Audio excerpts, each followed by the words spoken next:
5 month से player को salary नहीं मिली, बिल्कुल तो प्लेयर खा खेलेंगे क्या? सही बात है।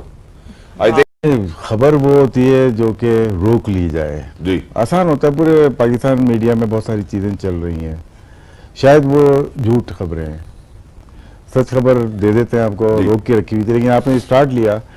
बाबर आजम 2 दिन से चेयरमैन को मैसेज कर रहा है, वो रिप्लाई नहीं कर रहे।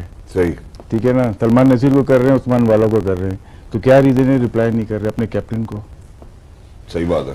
ठीक है ना, तो जिस बोर्ड के आप चेयरमैन हैं, जो बोर्ड टीम बनाई है, वो काम भी नहीं। फिर प्रेस रिलीज निकाल रहे हैं आप, और ये प्लेयर्स को कहा है कि जो सेंट्रल कॉन्ट्रैक्ट साइन किया है वो दोबारा से हम देखेंगे और ये सेंट्रल कॉन्ट्रैक्ट माना नहीं जाएगा।